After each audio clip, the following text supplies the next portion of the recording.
Breaking news from Paris, Notre Dame Cathedral is on fire, a vandalized statue in Norman is restored, and our weather team is keeping an eye on the chance for severe storms. This is OU Nightly.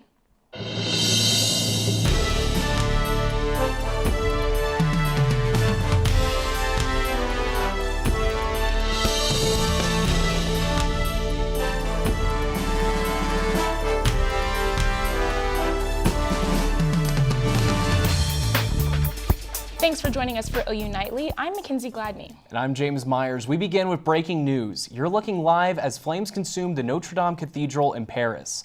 The historical church has been burning for several hours now, and hundreds of onlookers have gathered in the area. And we know firefighters say the next hour is crucial to save what remains of the cathedral.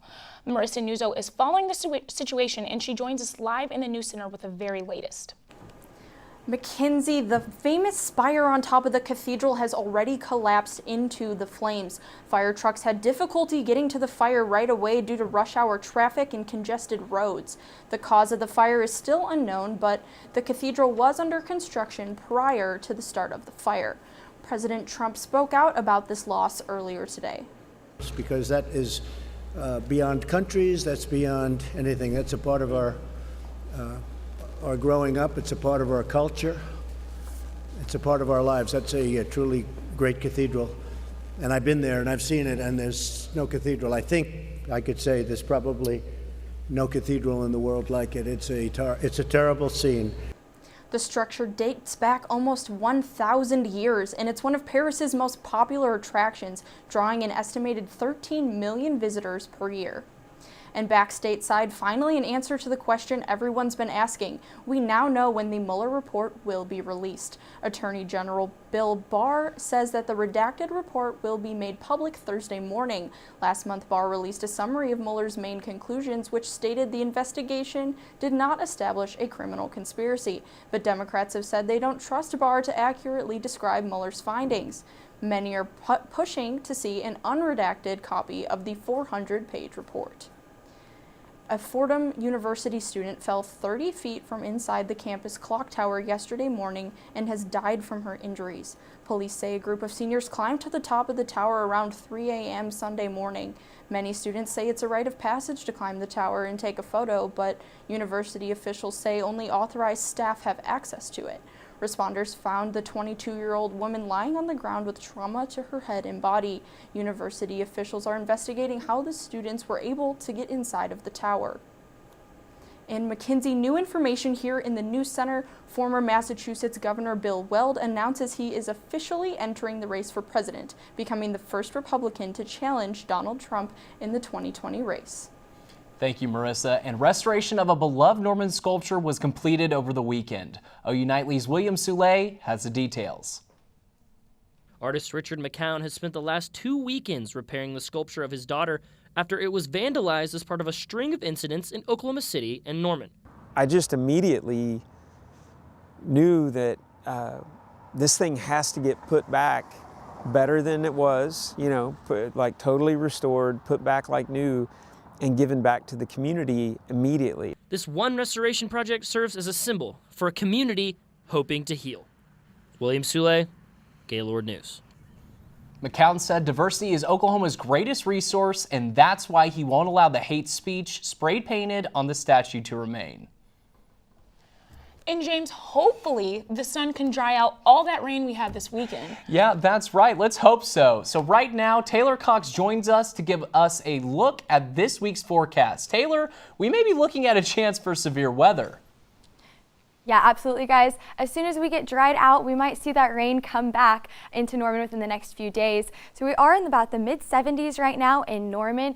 That system that I'm talking about that will be bringing the rain within the next few days will be up in Wyoming by about Tuesday, but then moving our way by about Wednesday night. So we can see some potential severe weather with this system within the next few days. I'll let you know when and where we can be seeing that. Now we are staying warm until that severe weather threat hits about midweek, and we will have a nice Easter weekend, James. Thanks, Taylor. And aside from writing bills and attending legislative meetings, lawmakers on Capitol Hill have been especially busy as of late as they meet groups from across the country. Sydney Forsee reports from Washington, D.C. As spring blooms in D.C., people from all over the nation come to Capitol Hill to talk to their lawmakers. Among those visiting is a group from the city of Altus, Oklahoma. The group meets with Pentagon leaders and Congress to maintain the relationships and protect one of the area's largest employers, Altus Air Force Base. Well, Altus is always a good group to be able to visit with. They come in with a very large group. There'll be over 100 people at the Altus Quail Breakfast. It's been a long-standing, multi-decade tradition that the community in Altus comes up to D.C., has a breakfast with Air Force leadership and with military leadership from the Pentagon. When people come to the Hill, they are usually pushing for legislation. Altus did the exact opposite. No, what was actually interesting is Altus really came to say, hey, we're here to say thank you. There's been a lot that's happened at Altus Air Force Base. The KC-46 just came, and now the aircraft is starting to come more frequently now. National emergency. With some federal money being diverted from military projects to help fund President Trump's proposed border wall, some Altus city leaders were concerned their neighboring Air Force Base might be affected. But the state's junior senator says everything is fine. No changes on that. Everything's still on track. Everything's still at the exact same pace. As a thank you and reminder of their little base, Altus presented Senator Lankford a model of the KC-46 plane that will stay in the senator's office on the Hill. Reporting from Washington, D.C., Sydney Forsee, Gaylord News. And a new OU student product is small but makes a big impact on the world. Coming up, we'll tell you what it is and where you can get one. Plus, a popular campus corner bar is potentially closing down. Stick around to hear all the details next.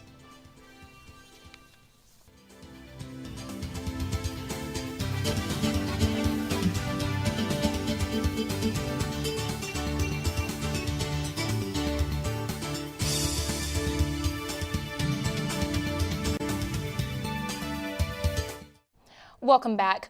OU Price business students have created a product geared towards helping the environment and their community. Meridith Mulkey joins us with a first look at the Sooner Straw and its price. OU students are building their own company and selling a product right here on campus. OU Nightly's Abby Foster gives us the details on this business opportunity. Students in Price are given a rare opportunity every semester to create and run a business and sell a product. The Integrated Business Core, or IBC, covers 3 classes: marketing, management, and legal studies. This semester, one of the companies created, the Sooner Straw Co., is selling reusable and collapsible straws.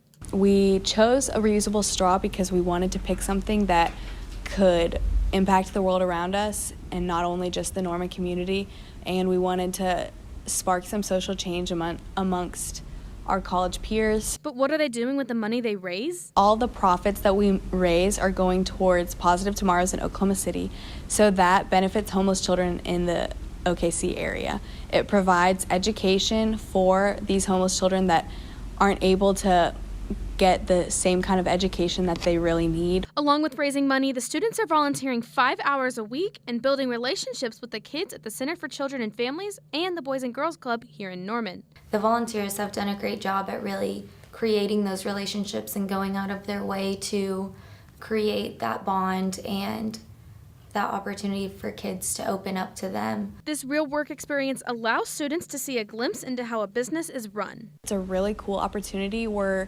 one of the only, if not the only, entrepreneurship program in the country that has an opportunity exactly like this.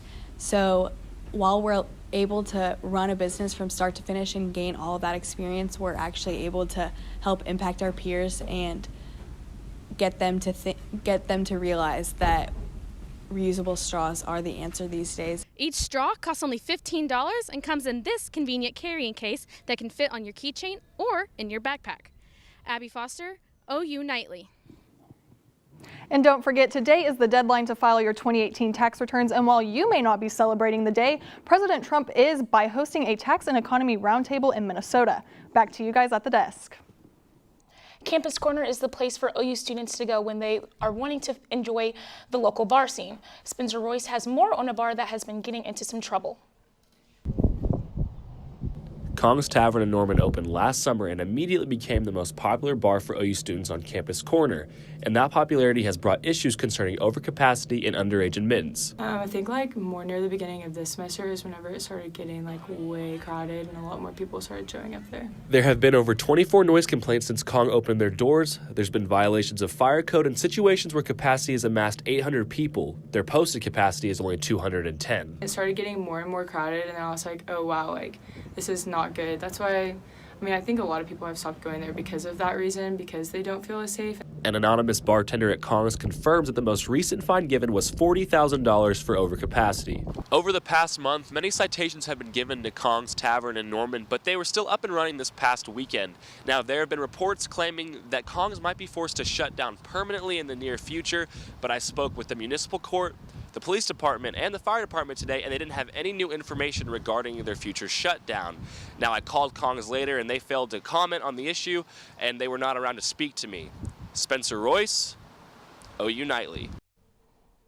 This Friday, Oklahoma marks 24 years since its darkest day, the Oklahoma City bombing. And to keep history alive, admission will be free for visitors at the Oklahoma City National Memorial Museum. The museum will open after the annual remembrance ceremony, which takes place every April 19th.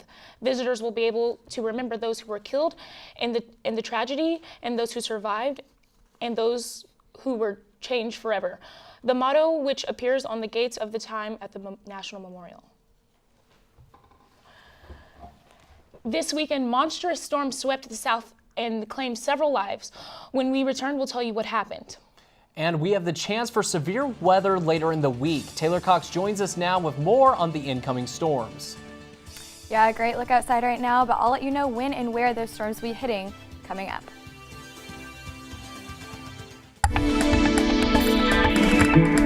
Welcome back to OU Nightly. It's a great look outside right now. It's a little windy. You can see the camera shaking just a little bit from that wind. Now, lows tonight will be in the 50s over Norman. That's above normal for this time of the year. Our normal is about 49 for this time of the year in Norman.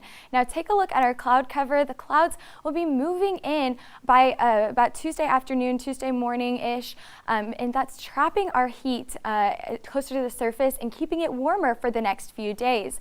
Now, we do have that low pressure system and that cold front moving into our area within the next few days, bringing us some rain chances. But our highs tomorrow will be in the 70s. That's about normal for this time of the year. Our normal is 72, and those southerly winds keeping us chilly. But I did mention severe weather chances for Wednesday, enhanced severe risk in southeastern Oklahoma, and that will be moving in about Wednesday afternoon. We can expect some pop-up showers throughout the day on Wednesday, but most of it will be moving in Wednesday evening and into Thursday morning. Now, here's a look at when we can see the most rain chances for Norman. Again, those pop-up showers throughout the day on Wednesday, and then enhanced as we move into Wednesday night and into Thursday morning. So if you are looking to wash your car this weekend, Wednesday, maybe not the day to do it. Thursday, those cold winds will return. Maybe see some dust blowing around, so maybe not the day to do that either, but Friday and Saturday will look great. Now, Tuesday, we are staying warm throughout the next few days. There's that rain chance again. And moving into the weekend, we look very nice. So if you have any Easter plans, any family outings for Saturday and Sunday, it's a great day to do it, guys. Yeah, absolutely. I mean, nice weather and a good weekend. That sounds perfect to me. Absolutely. Yeah. Maybe a picnic? Yeah, absolutely. It's great. I mean, if you're out for Easter egg hunts or taking the family out after Sunday church, absolutely a great day for it. All right, thank you, Taylor. A deadly storm system moving from Texas all the way up the East Coast killed several people over the weekend, including 2 children who were killed when a tree fell on their car. Tornadoes damaged homes and businesses in Texas and Alabama. In Mississippi, a tornado destroyed the only volunteer fire department in the small community of Hamilton. Torrential downpours wreaked havoc, covering an area that put almost 90 million people under severe weather threat. And the spring semester is almost over, which means football time in Oklahoma. This weekend was a spring game, and Tevis Hillis joins us for the details of the event. Tevis? Kyler Murray, Big 12 rings, and a night game full of recruits were just some of the highlights of the spring game. And it's not only a weekend full of crimson and cream. This Sunday at the Masters, there was a familiar face wearing his victory red. Sports is straight ahead.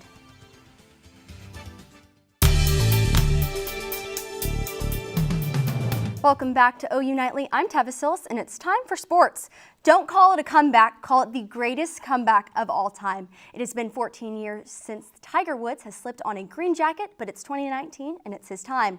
With a score of 13 under par, Woods beat the world's best. Hole 16 was the moment that golf knew Tiger was back. The beautiful two-putt to win the tournament, the embrace he had with his son, and his 5th green jacket will forever be remembered as one of sport's finest moments.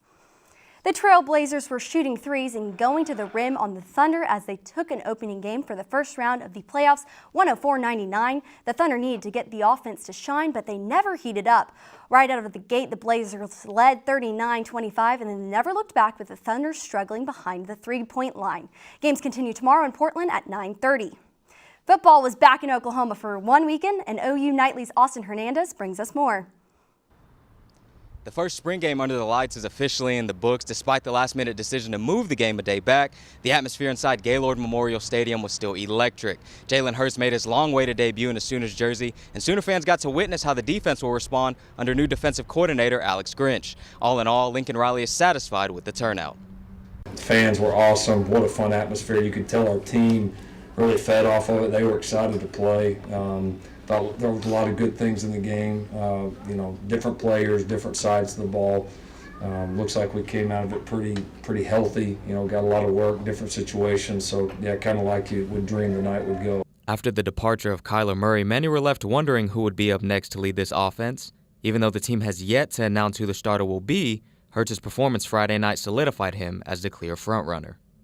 The expectation I have, for myself, and the expectation I've placed on my peers, my teammates, and my guys. We're trying to do special things. So we know it takes a lot of hard work, and we're going to continue to take those steps to get the things done we want to. The first night spring game brought out a few familiar faces. Considering the outcome, Lincoln Riley says he wouldn't be surprised if this is not the last one.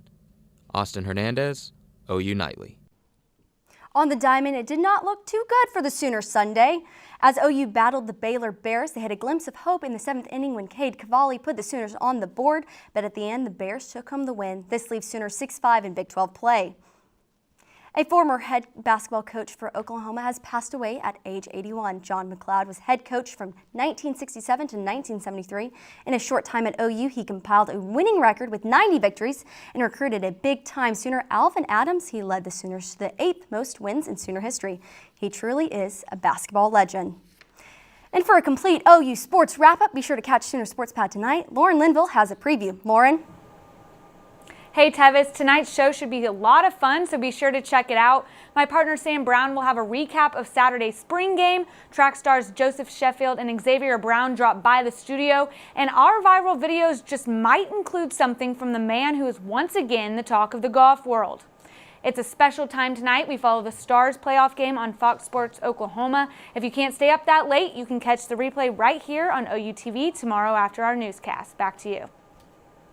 Now, guys, I didn't get to slip on a green jacket tonight, but I slipped on my own green Masters hat, so I'm as cool as Tiger Woods almost. Yeah, it's crazy. I haven't seen Tiger Woods in so long. He just popped out of nowhere. I know. We're glad he's back. Yeah, absolutely. definitely. Thank you, Tevis. And a skate park legend paid a visit to OKC this weekend. Find out why he was here and what he did right after the break.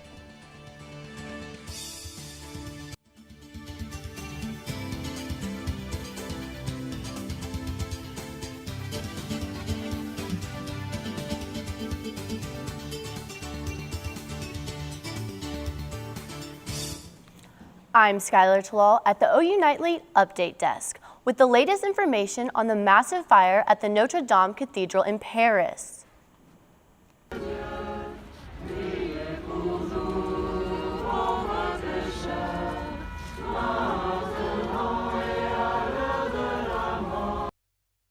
Hundreds of people are gathered outside the fire singing hymns as firefighters continue their work. French officials are reporting at least one firefighter has been seriously injured, and they also recently announced that both towers of the cathedral are safe. The historic church was undergoing renovations when the fire broke out. That's the latest from the Update Desk. Back to you in the studio. And skating legend Tony Hawk visited OKC this weekend for the opening of a new skate park. Stars and Stripes Park opened on Sunday, and fans enjoyed watching one of the sports greats skate around its facilities. The park is the newest of the 3 in the Metroplex and was made to help Oklahomans get off the couch and go outside. And Taylor Cox joins us now to talk about the cool temperatures we saw on Saturday. Yeah, guys, on Saturday, I grabbed my hand warmers and my big coat. We haven't seen those cold temperatures in quite some time. Actually, that was the coldest it's been on April 13th in 22 years, since 1997. Before that, it was 1957, and then before that, 1940, we've seen those cold temperatures. So definitely, 4 times within the past 125 years. That's quite cold for Saturday. Absolutely. Thank you, Taylor. And thank you for watching OU Nightly, brought to you by Gaylord College on the campus of the University of Oklahoma. We'll see you back here tomorrow night, live at 4:30. Have a great evening. Good night.